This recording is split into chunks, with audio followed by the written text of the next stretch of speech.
IT의 발전이 사회에 끼친 영향에 대해 탐구를 한 21번 신혜주입니다. 현재 저희는 이 4차 산업혁명 시대에 살고 있습니다. AI, 가상현실 등이 미래를 이끌어갈 기술로 주목받으며 IT에 대한 사람들의 관심이 늘어남에 따라 사람들은 자연스레 IT의 영향을 받습니다. 저는 1학기 때 우리에게 IT란 무엇인가라는 책에서 프로그래머들은 자신이 개발한 프로그램의 파급력까지도 고려해서 프로그램을 짠다는 글을 읽었습니다. 여기서 저는 IT가 사회에 어떤 영향을 미치는지 궁금했습니다. 먼저 저는 긍정적인 영향과 부정적인 영향 둘로 나눠서 조사를 했습니다. 긍정적인 영향의 첫 예시는 인간의 대체에 따른 여가 시간 증가가 있습니다. 두 번째 예시로는 게임, 채팅 앱 등에서의 AI로 외로움을 극복 가능한 것입니다.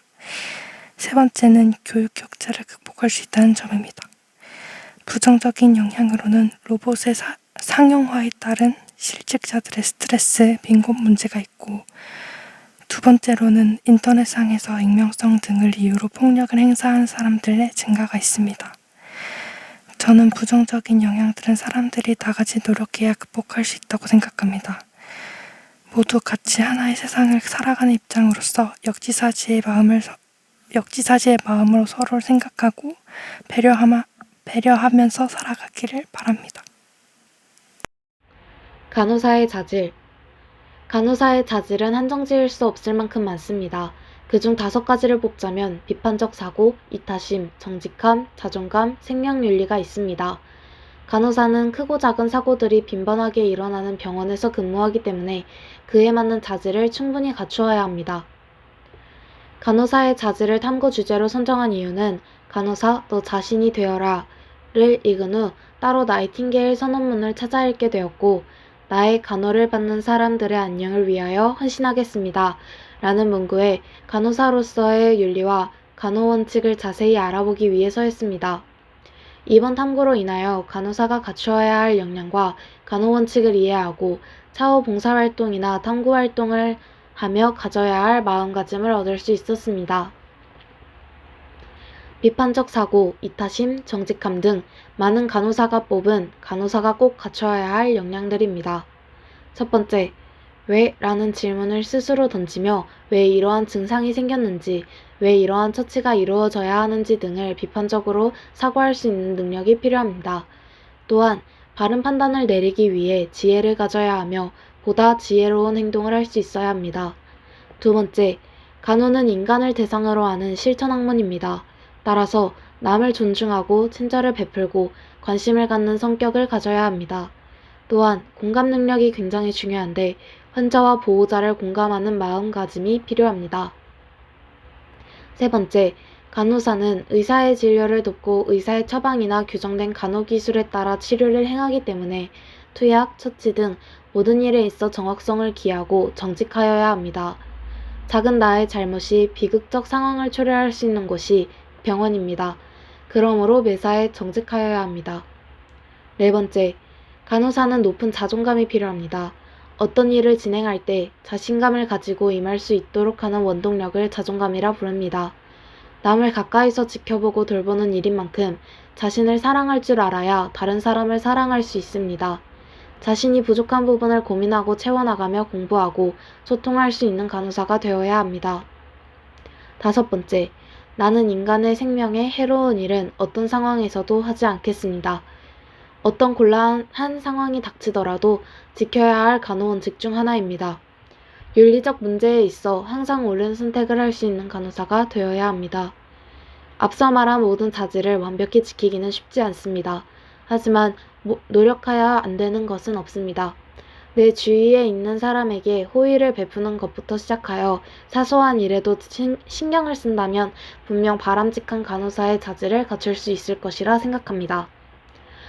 이번 탐구를 통해 자료를 조사하는 과정에서 간호사가 지켜야 할 덕목들이 많은 걸 알게 되었습니다.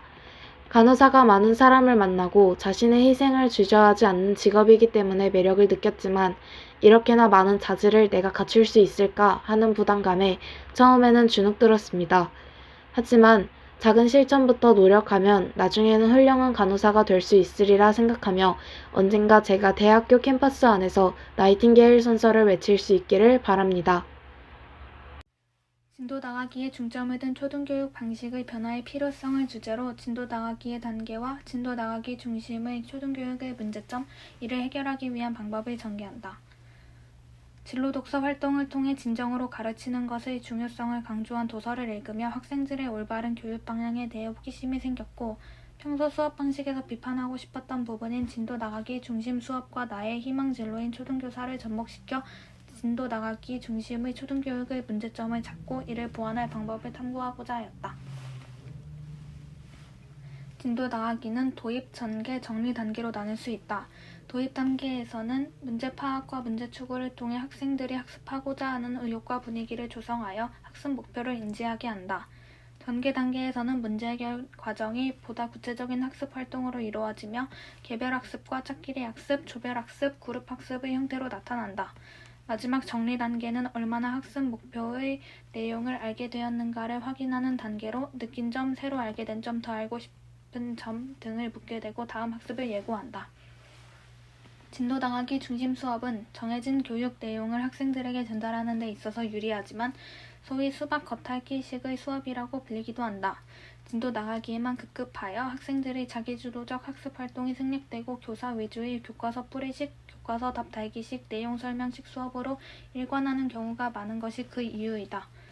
이런 부분이 문제임에도 불구하고 학교 구성원 모두는 진도는 반드시 빼야 할 것이라고 생각하기 때문에 해결되기 어렵다. 또한 진도 나가기 중심 수업은 저학년일수록 학생들에게 학습의 흥미를 떨어뜨리고 타율적인 학습을 하게 한다. 이로 인해 교사의 일방적인 학습으로 진도는 다 나가도 학생들에게 능동적이고 주도적인 학습이 결코 되지 못하기 때문에 학습 목표 성취가 어렵고 무관심이나 침묵, 딴짓 등의 수업 태도로 이어지게 된다. 일방적인 학습은 교사와 학생 간의 대화를 단절시키면서 쌍방향 소통이 이루어지지 못하고 발표나 질문의 기회가 줄어들어 학습 참여 공간을 감소시킨다. 따라서 진도 나가기 중심 수업은 학생의 수준이나 교육 방법, 학습량 등을 고려하기보다는 교과서를 효율적으로 마치는 데 초점을 두고 교사들은 교육적인 차원에서보다는 생존 전략적인 차원에서 수업 진도를 나가게 되어 이러한 문제점들이 발생하는 것이다. 이를 해결하기 위한 방법으로 교육과정 중심의 교육활동과 학교 행사를 전개하는 것이 있다. 전반적인 학교 교육활동과 행사가 교과와 관련되어 교과 수업 속에서 교육과정 중심 체제 속에서 이루어지는 것으로 진도를 나가는 데에만 치중하지 않을 수 있다. 또한 교사의 인식 변화와 그에 맞는 교육 방식의 변화도 필요하다. 학생의 학습을 위하여 수업을 의도적으로 설계하고 실제 수업을 진행하며 학생들을 수업에 참여시키는 전 과정을 교사가 주도하므로 교사 개인의 특성이나 수업 기술, 그가 속한 집단에서의 위치, 역할로 인한 업무 등에 따라 수업 진도 나가기가 달라진다. 즉, 교사가 나서서 진도 나가기 중심 수업의 문제를 파악하고 학생들이 주도적으로 수업을 이끌어 나갈 수 있는 방법을 찾아야 한다. 수업 진도를 나가면서 기본적으로 알아야 할 지식을 쌓는 과정은 바람직하다고 보지만 진도를 나가는 데에만 급급한 수업 방식은 교사와 학생 간의 상호작용을 방해하여 수업의 질을 흐리고 진정한 교육과 멀어진 수업이라는 생각이 들었다. 이에 대한 인식의 변화를 이끌어내는 것의 중요성을 더욱 강조하며 적절한 초등학생의 교육 방식을 다시 한번 짚을 수 있었다. 이와 관련하여 내신을 중요시하는 중학교와 고등학교의 경우 진도 나가기 중심 수업이 어떻게 평가되며 초등교육과 어떤 점이 다른지 탐구해보고 싶다는 생각이 들었다. 24번 오유라 발표 시작하겠습니다. 수학은 어디에서부터 시작되었고 어떻게 발전되었는지 호기심이 생겨서 문명과 수학이라는 책을 읽어보게 되었습니다. 그 책에서 인도의 수학자이자 천문학자인 브라마굽타를 알게 되었습니다. 브라마굽타는 0을 처음으로 계산하는 데 사용했습니다. 이렇게 브라마굽타에 대해 알아보다가 인도가 기원 전 5000년부터 기원 후 1400년 그 시기 동안 수학이 굉장히 발전했다는 것을 알고 인도의 수학에 대해 관심이 가서 고대 인도 수학, 중세 인도 수학 등에 알아보고자 합니다. 고대 인도 수학의 첫 번째 인더스 계곡 문명입니다. 인더스 계곡 문명의 유적지에서 발굴된 가장 눈에 띄는 것들 중에는 크기 순으로 나열한 작은 돌 주사위들이 있습니다. 이 주사위들은 표준화된 추로서 고가의 물품 거래를 규제하기 위해서 사용된 것으로 여겨집니다. 추의 무게를 살펴보면 인더스 계곡 문명이 최소한 무게에 대해서는 이진법 셈 체계를 사용했음을 알 수 있습니다. 인더스 계곡 문명은 실제적인 적용의 상황일지라도 분명히 비율이나 이진법, 제곱의 개념을 설명할 수 있었던 것으로 여겨집니다. 또 발굴된 자를 통해 고대 인도인들이 길이를 측정하는 데 십진법 셈 체계를 사용했다는 것을 알 수 있습니다. 고대 인도 수학 두 번째 베다 시대입니다. 베다 시기에 인도 수학은 자신들만의 독특한 몇 가지 특성을 갖추었으며 베다 종교 특유의 불의 제단을 건축하는 데 도움이 될 기하학적 원리들을 연구했습니다. 베다와 그 후에 생긴 불교 철학은 시간과 공간의 무한의 특성을 강조했기에 인도 수학은 무한의 개념을 받아들이는 데 거부감이 없었습니다. 점점 커지는 수들을 표현하기 위한 방법들을 연구해 기원전 청령경 초기 베다 시기의 만트라는 10의 거듭 제곱으로 1초까지 표현했을 뿐만 아니라 덧셈 및 곱셈에서부터 분수, 제곱근, 세제곱근에 이르는 산술 계산 규칙을 만들기도 했습니다. 고대 자이나교의 교리는 무한의 서로 다른 유형들을 구별한 반면 고대 불교 교리는 수를 셀 수 있다, 셀 수 없다, 무한하다로 분류하고 0분의 0과 같이 정의되지 못하는 불확정 수와 같은 후기 수학적 개념들을 간단히 예시로 제기하기도 했습니다. 고대 인도인들은 기하학에서도 상당히 진전되어 있었습니다. 술바스트라스로 알려진 베다 시대의 문서들은 기원전 8세기경에 만들어졌으며 피타고라스의 정리를 증명하고 피타고라스 세쌍을 목록으로 만들었습니다. 술바스트라스는 매우 정확하게 2의 제곱근 값을 계산하는 방법을 보여주고 있으며 루트 2의 값을 1.1421356으로 제시하고 있습니다. 이것은 실제 값인 1.414, 2356에 대하여 소수점 아래 네 번째 자리의 값까지 정확히 일치합니다. 중세 인도 수학의 첫 번째 황금기입니다. 약 5세기경부터 12세기에 걸쳐 인도 수학은 산술 법칙 및 매우 큰 수, 무한의 개념, 정교한 기하학을 제안한 힌두교와 불교 경전을 바탕으로 연구가 이루어지며 황금기를 누렸습니다.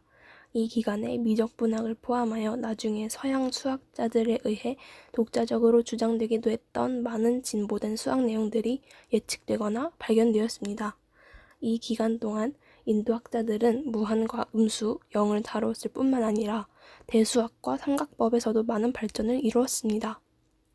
중세 인도 수학의 두 번째 아리야바타입니다. 북부 인도 굽타 왕조 시대의 수학자이자 천문학자인 아리야바타는 오늘날의 파트나에서 태어난 것으로 추정됩니다. 그는 500년경에 쓴 천문학 논문인 아리야바티야로 유명합니다.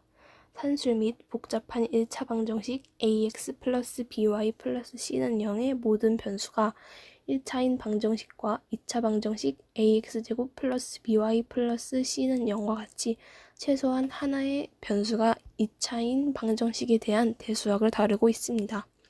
또 아리야바타는 반복된 나눗셈과 관련이 있는 쿠타카라는 방정식을 푸는 기법, 분쇄법을 제시하기도 했습니다.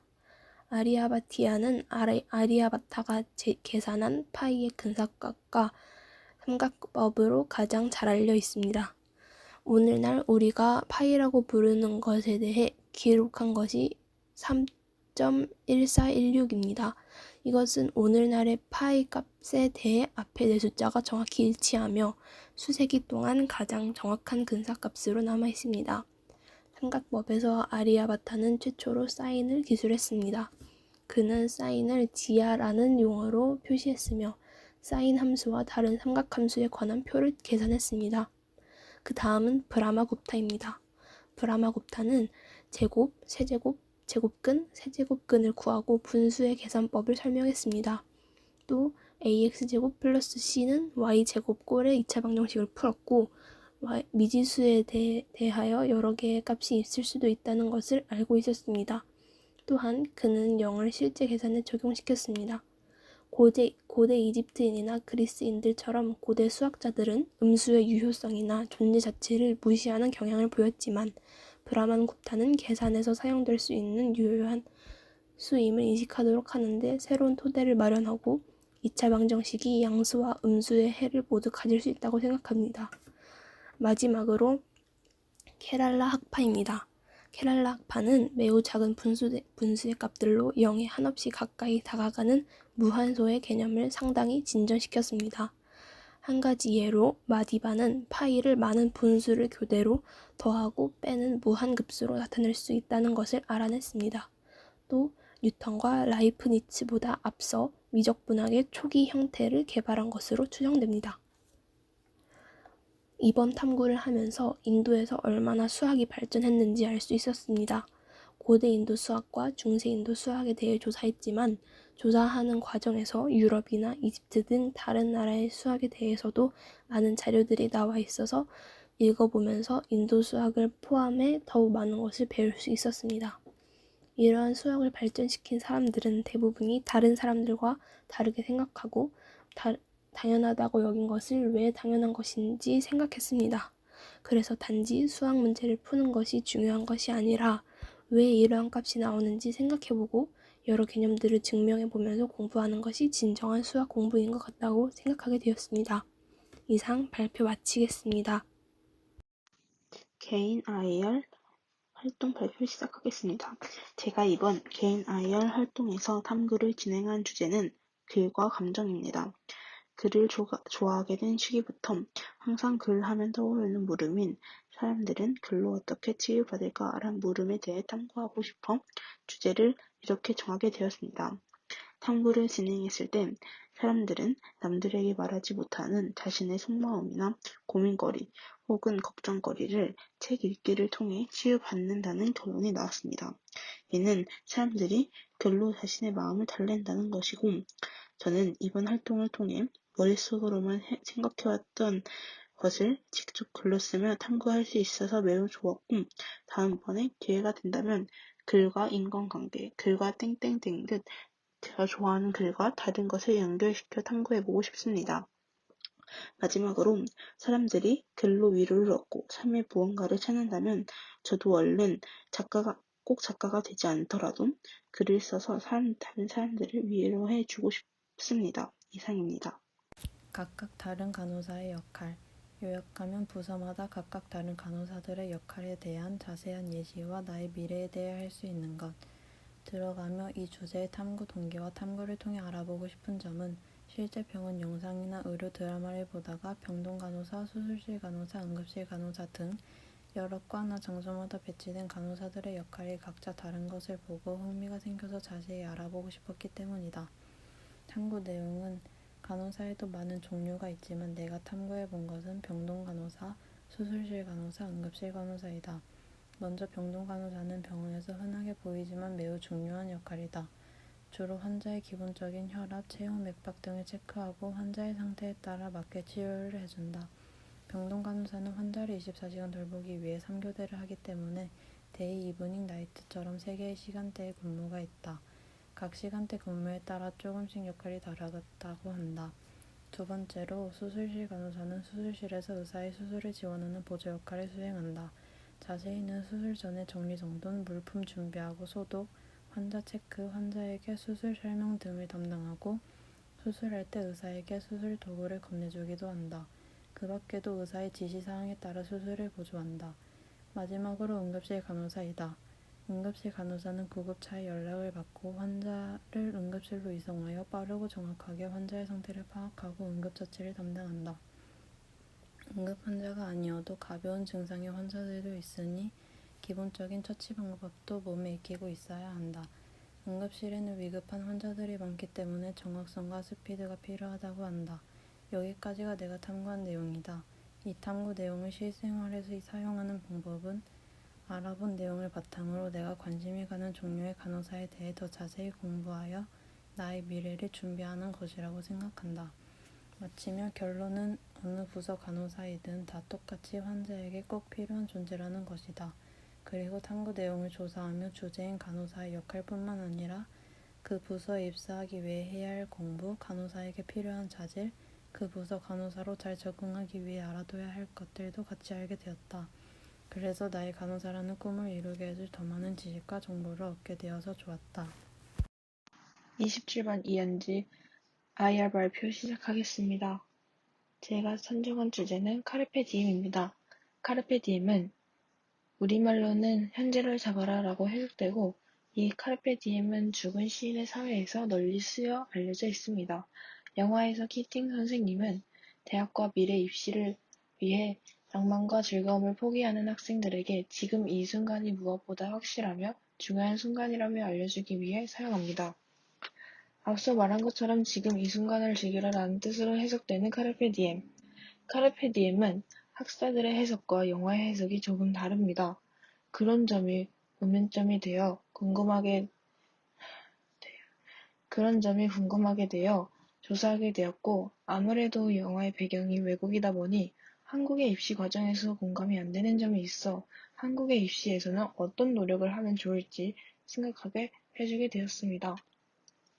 카르페 디엠은 죽은 시인의 사회에서 이 순간을 즐겨라 라고 해석되지만 하버드 철학자들의 인생 수업에서는 당장 행동하라는 의미에 좀 더 가깝게 해석이 됩니다. 저는 이런 학자들의 해석이 더 일리 있다고 생각합니다. 지금 이 순간은 오늘이 마지막이처럼 살다 보면 나의 인생은 하루하루가 즐거울 수 있겠지만 자신이 조금 더 노력하고 힘을 내서 더 좋은 결과를 얻는다면 항상 오늘을 즐기는 것보다 나의 노력에 의해 발전된 모습을 내가 직접 지켜보며 성장해 나가는 것이 더 행복할 것 같습니다. 또한 영화에서 말한 것처럼 타인의 인정보다는 나의 신념을 믿어야 하는 것이 중요한 게 맞지만 현실에서는 자신의 신념을 내세우기보단 다수의 사람의 의견 그리고 타인의 인정을 좀 더 추구하기도 합니다. 그러니 영화에서는 이성주의자들을 바라보는 낭만주의자들의 관점에서 바라본 것이고 나의 입장에서 봤을 때는 영화 속 낭만주의자의 관점을 이상적이게 바라본 것이라고 할 수 있습니다. 하지만 이렇게 저처럼 이성주의자의 성격으로 영화를 표현했다면 그렇게 유명해지진 않았을 것 같습니다. 그렇기에 대부분의 관객 입장으로 이 영화를 봤을 때는 정말 지금의 현실을 즐기고 누군가에게 잘 보이려는 내가 아닌 나 스스로에게 당당할 수 있는 사람이 되고 싶다. 이렇게 생각이 들었기에 정말 감명이 깊었고 나 자신에게도 자신감이 생기게 되었습니다. 그래서 키팅 선생님은 정말 대단하다고 느꼈습니다. 물론 학생 모두에게 사랑받을 순 없지만 정말 학생들을 아끼고 사랑하는 마음이 보여서 더 끌리게 되었습니다. 또한 이렇게 보면서 선생님의 마음가짐이나 자질에 관한 문제도 스스로 생각해 주게 되는 계기가 되었습니다. 탐구를 하고 나서 비판적인 시각을 가졌다기보다는 나의 생각과 관점을 표현하는 방법과 그 영화와 나의 의견을 비교해 나가면서 차이점을 설명하고 조금 더 영화에 대해 탐구하고 알아가는 계기가 되는 것 같아서 좋은 경험이 되었습니다.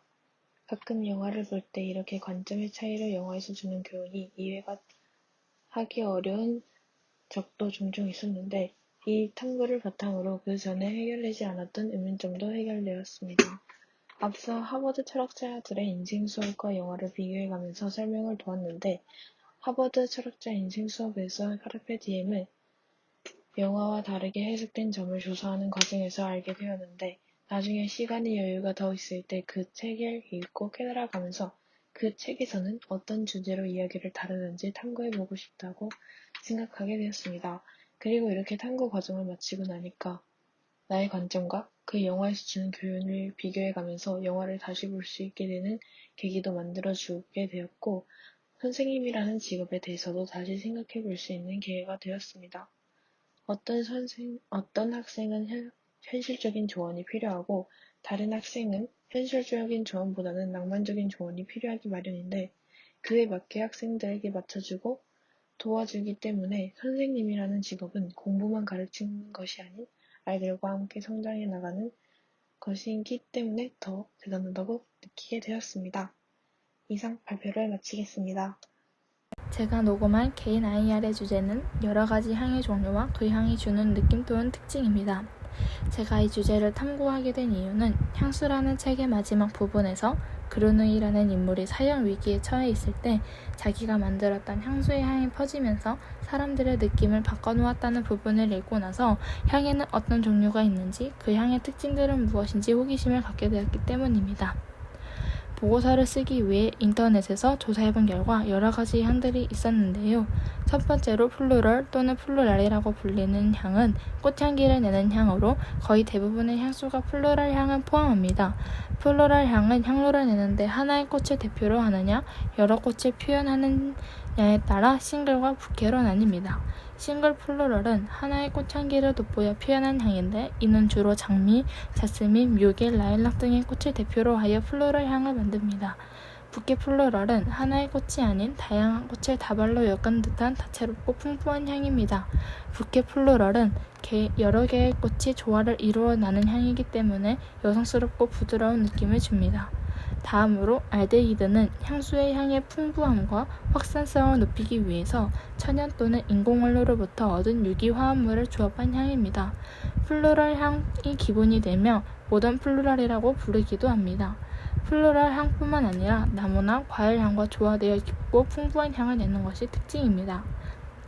파우더리라는 향은 벨벳이나 파우더 같은 부드러운 느낌을 표현한 향입니다.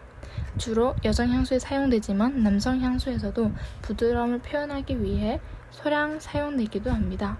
시트러스는 감귤류의 향을 표현한 향이며 감귤류 특유의 시원함과 상큼함이 잘 나타납니다. 시트러스는 향기의 휘발성과 확산성이 뛰어나 탑노트에 주로 사용되거나 코론 계열의 향수에서 주로 사용됩니다. 프루티는 시트러스의 향을 제외한 나머지 다양한 과일 향들을 표현한 향입니다. 복숭아, 딸기, 메론, 파인애플 등 과일을 이용한 향으로 상큼하고 달콤한 향을 느낄 수 있습니다. 오리엔탈은 서양인들이 동양인들에게서 느꼈던 인상을 담은 향수입니다. 느낌으로 표현한다면 신비롭고 에로틱한 이미지라고 말할 수 있습니다. 오리엔탈의 특징은 자극적이고 개성이 강하며 지속력이 뛰어나다는 특징을 가지고 있습니다. 우디는 나무의 껍질이나 항목을 연상시키는 은은한 향이 특징인 향입니다. 대부분의 향수가 우디 향을 포함하고 있으며 우디 계열의 향은 안정적이고 중후한 매력을 지니기 때문에 베이스 노트에 주로 사용됩니다. 스파이시는 향신료들이 지니는 자극적인 향을 지녔으며 특유의 톡 쏘는 향으로 첫 느낌을 강하게 줄 수 있습니다. 스파이시는 향수의 전체의 베이스가 되기보다는 다른 향을 돋보이거나 첫인상을 강하게 주고자 할 때 사용되고 스파이시 향이 함께 사용되는 경우 동물 계열이나 우디 계열의 향을 더 돋보이게 해주며 주로 남성 향수에 사용됩니다. 그린이라는 향은 풀과 나뭇잎을 연상시키는 향인데 나무의 향을 표현하는 우디와는 다르게 신선하지만 거칠지는 않습니다. 신선하고 깔끔한 향을 표현하기 위해 주로 탑노트에 사용됩니다. 오셔닉과 마리는 다시마 등의 해조류나 바닷가에서 느낄 수 있는 짭짤한 바다의 향을 표현한 인공향입니다. 일상에서의 탈출을 꿈꾸던 1980년대에 유행했던 계열입니다. 아쿠아라는 향도 바다를 표현한 향이지만 오셔닉과는 다르게 시원하고 신선한 느낌을 주는 향입니다. 남자 스킨 향이나 오이 향과 비슷해서 꺼리기도 하지만 다른 향과 조화되면 상쾌하고 시원한 느낌을 주는 향입니다. 특유의 시원함으로 주로 여름에 사용하는 향입니다. 타바코 레더는 연초와 가죽의 향이 어우러진 남성적인 향입니다. 동물적인 감각이 돋보이는 남성 향수에 주로 쓰이는 향이며 스파이시처럼 메인 향으로 사용되기보다는 다른 향과 조화하여 사용됩니다. 허벌은 라벤더나 로즈마리, 페퍼민트 등의 허브류에서 느낄 수 있는 향인데요. 향수에서는 안정감과 청량감을 주기 위해서 사용됩니다. 허벌에서는 아로마 테라피에서 느낄 수 있는 포근함과 안정감도 느낄 수 있습니다. 마지막으로 그루망은 프랑스어로 맛있는 음식을 즐기는 미식가를 뜻하며 바닐라, 꿀, 초콜릿과 같은 단 음식에서 나는 달콤한 향기가 납니다. 오리엔탈이 내는 달콤함보다는 더 찐득한 향기로 구르망 향을 맡으면 먹고 싶은 욕구를 들게 합니다. 구루망은 후각적 자극과 더불어 미각적 자극을 함께 선물하는 향입니다. 여러 가지 향의 종류를 조사하고 그 향들이 주는 느낌 또는 특징을 조사해 보았습니다. 향의 종류가 많을 것이라고 예상은 하고 있었지만 이렇게 많을 것이라고는 생각도 못했습니다. 심지어 제가 이 보고서를 쓰기 위해 본 향뿐만 아니라 또 다른 향이 있다는 것에 놀랐습니다. 여러 가지 향들을 조사하면서 향에 관련된 모르는 단어가 있을 땐 찾아보면서 몰랐던 단어를 알게 되고 그 향이 무슨 향인지 어떤 느낌을 주는지 등 여러 가지를 알게 되었습니다. 이 보고서를 써서 향의 종류를 알게 되는 경험을 가짐으로써 제가 쓰는 향수, 샴푸 등에는 어떤 향이 들어가 있고 어떤 향들이 조합되어서 쓰였는지에 대한 호기심을 가지게 되는 느낀점도 느꼈습니다. 내가 조사한 이번 탐구 주제는 공간이 사람들에게 주는 영향이다. 이 탐구 주제를 선택하게 된 이유는 진로 독서 시간에 책을 읽고 공간이라는 것이 사람들에게 많은 영향을 끼친다는 것을 알게 되었고 이 점에 대해 궁금해져서 이 주제를 선택하게 되었다. 공간이 우리에게 주는 영향 중 하나는 행동의 변화이다. 예를 들어 공간에 따른 치매 노인의 인지적, 감정적, 기능적 행동에서의 변화를 보았을 때 치매 노인이 거주하는 환경에 따라 건망증이나 진압력 장애 발생 정도를 다르게 하였고 공간을 구성하는 요소들이 달라짐에 따라 안정감을 주어 야간의 배회나 요실금이 줄어드는 효과를 보였다. 공간이 우리에게 주는 영향 중 다른 하나는 감정이다. 호텔, 레스토랑에서 사용하는 방법들을 보았을 때 공간 연출의 구성 요소 중 배경음악은 음악의 템포에 따라 느린 템포는 편안하고 긍정적인 감정을 유발하고 중간 템포는 행복하고 친숙한 감정을 유발한다. 그리고 빠른 템포는 기쁨과 호감적인 감정 유발에 적합한데 이는 그 식당에 오는 소비자들의 나이대나 취향에 맞추어 음악을 틀어 소비자들을 유도할 수 있고 인기가 많은 식당 같은 경우 느린 템포의 음악을 틀어 대기하고 있는 소비자들의 기분을 여유롭게 해주는 효과를 줄 수 있을 것이라고 생각된다. 지금까지 공간이 사람들에게 주는 영향에 대해 알아보았다. 공간이 달라짐에 따라 사람들의 행동이나 감정이 변한다는 것을 알게 되었고 이것은 우리가 원하는 행동이나 감정에 따라 공간을 디자인하고 재배치한다면 우리가 원하는 행동이나 감정을 이끌어낼 수 있다는 생각이 들었다. 이번 탐구를 하면서 공간이라는 것의 변화가 사람들에게 많은 영향을 끼친다는 것을 알 수 있었다. 단순하게 그 장소의 변화만이 아닌 사람들의 감정이나 행동 변화의 많은 부분을 차지하고 있다는 것을 느끼게 하는 경험이 되었다. 또한 거창한 부분이 아니더라도 간단한 부분의 공간을 재배치하여 바뀌는 감정을 느껴보는 것도 좋은 경험이 될 수 있을 것이라는 생각이 든다.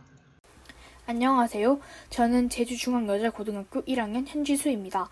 저는 기업들의 마케팅 전략을 조사하는 과정에서 국내 검색시장 점유율 1위인 네이버의 마케팅과 관련된 책을 읽고 나서 전 세계 인터넷 검색시장 점유율 1위인 구글의 마케팅에 대해서 궁금해져 구글의 마케팅 전략에 대해 더 조사해 보았습니다. 구글의 마케팅 전략은 사용자에게 최적화된 환경과 사용자가 원하는 정보에 대해 더 세부화된 정보를 제공하는 것입니다. 구글은 사용자가 머무르는 시간이 긴 웹사이트를 파악하여 그 사이트와 관련된 정보에 대해 사용자에게 더 많이 제공합니다. 한마디로 구글은 사용자를 위한 환경을 만들어서 제공하는 것이죠. 또 구글은 검색 엔진 최적화를 통해 사용자를 위한 서비스를 제공합니다. 예를 들어 한 마케터가 진행한 실험을 참고하였는데요. 구글과 네이버에 각각 디지털 마케팅이라는 단어를 검색한 후 두 사이트에 나타나는 디지털 마케팅과 관련된 연관 검색어를 확인해 보니 구글과 네이버의 연관 검색어는 큰 차이가 있었습니다.